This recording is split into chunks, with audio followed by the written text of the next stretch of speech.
Okay, third video, talking about time-based processors.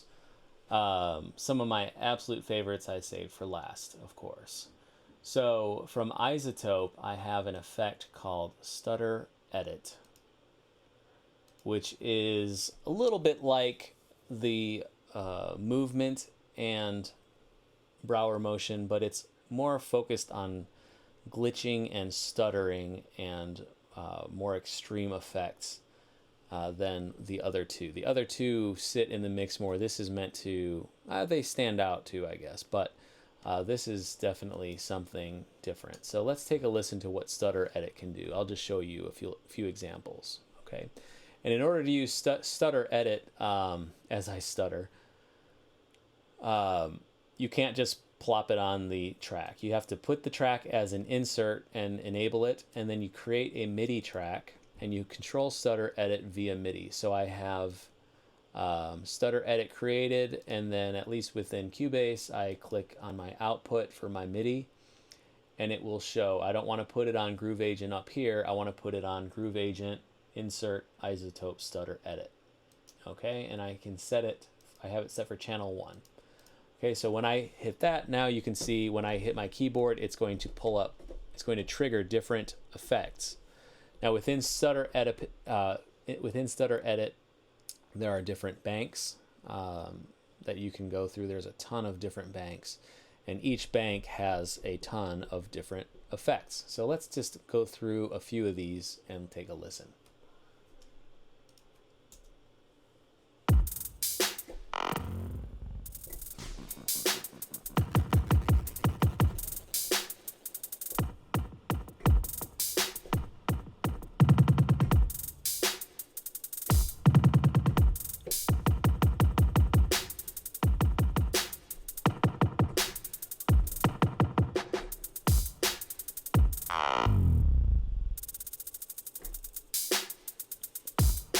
So I can see a lot of, or I can perceive a lot of light bulbs going on, like, oh, that's pretty cool. I could imagine using that.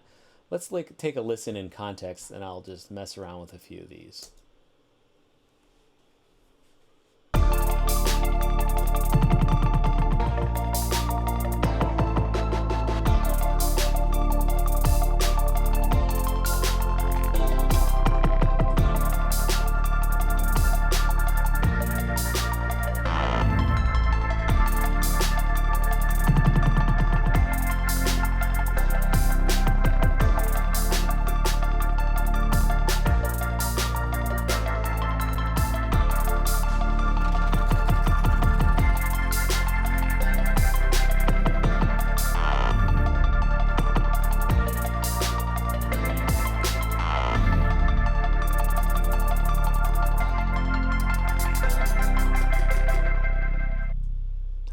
Pretty fun, right? And I went ahead and hit record, so now when I play back, as long as I start from before the MIDI notes start, it's going to play back the effects that I produced.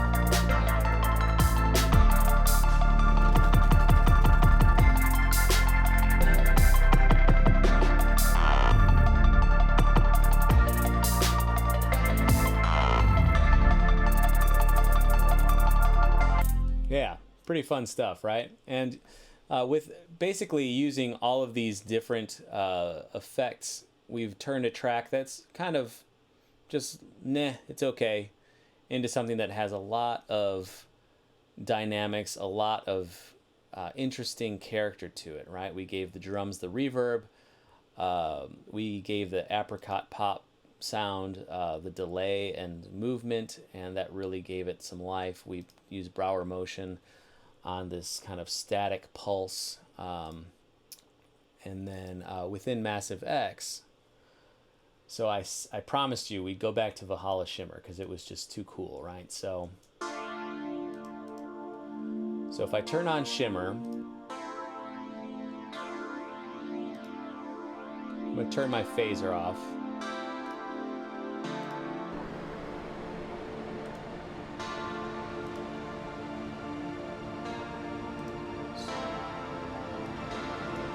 Okay, hang on. Sometimes you have to let it catch up. It's a pretty intense reverb, right? So it kind of will turn this static thing into something that's, whoa, very, very lush, right? And I'm just going to turn that. But again, that's too much reverb for this track, and it's going to sound kind of like a mess. So I brought in another time-based tool that's a Cubase plugin called Chopper.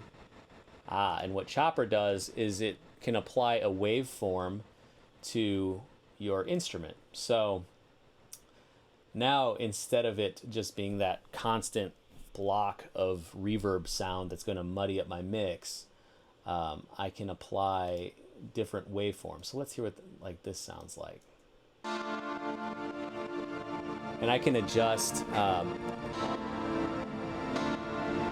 speed of it is, you know, based on the rhythm. So if I want quarter notes, 16th notes,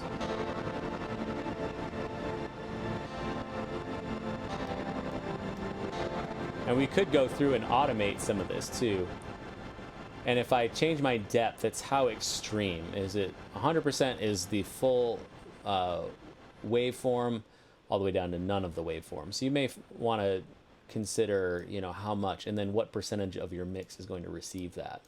The square one's cool because it's just on or off, very...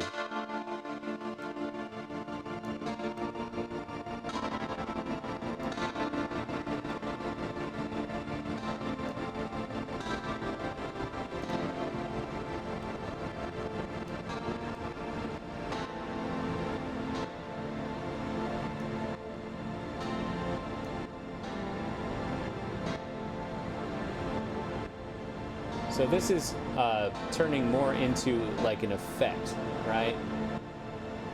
Let's see what this sounds like in context.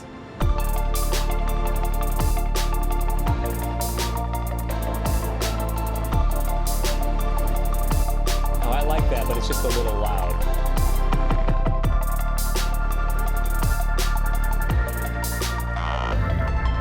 So maybe what we need to do is, instead of it being a triplet, we'll change this into like half. Let's see what a half note sounds like.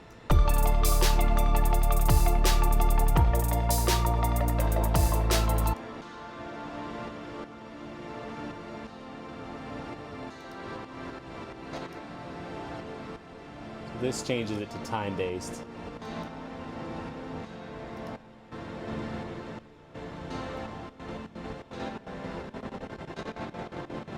Kind of like this, because it gives it almost like a pulse effect, right?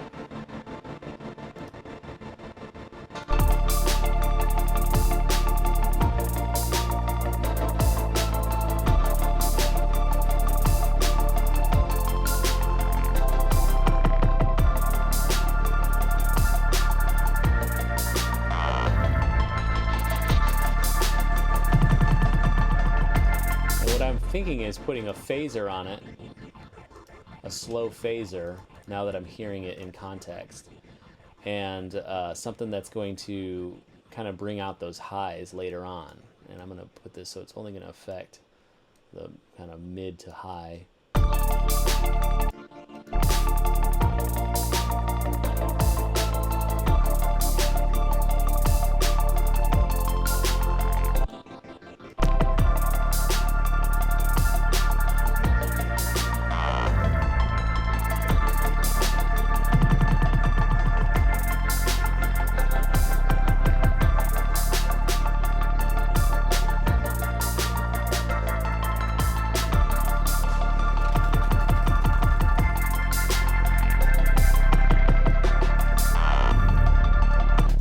Fun. It's kind of coming together, isn't it?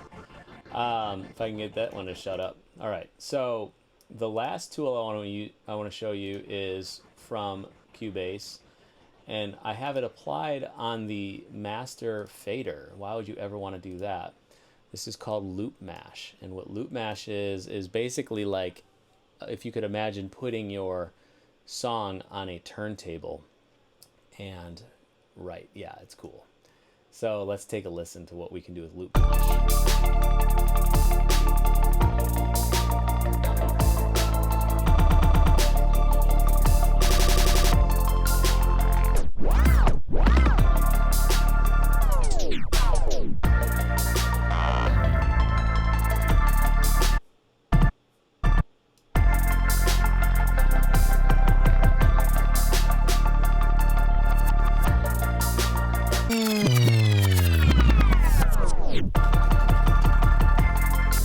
So, and again, these can be key switched. You'll notice this actually looks like a little keyboard. So I need to figure out what octave range it lands in. I always just F2. F2. What do they mean by that? This? Well, that's not going to do it. I always just use, I just write the automation when I do it.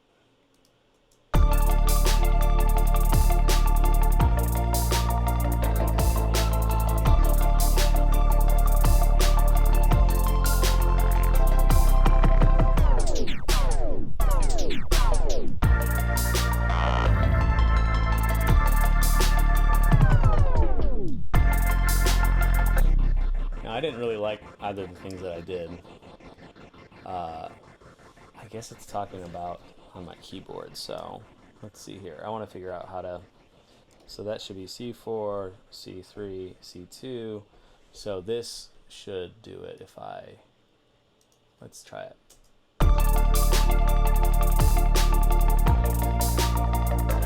It's not creating, we'll do another video about how to get it to trigger that way once I figure it out.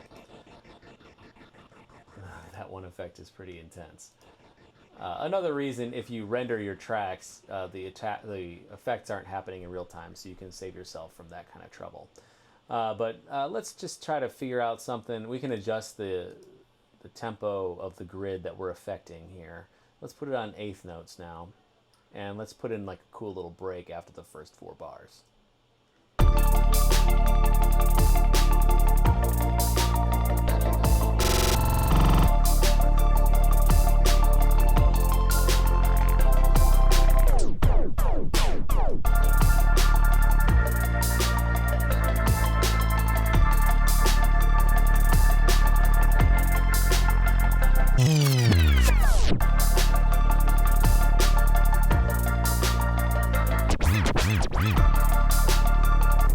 Yeah, so I don't know.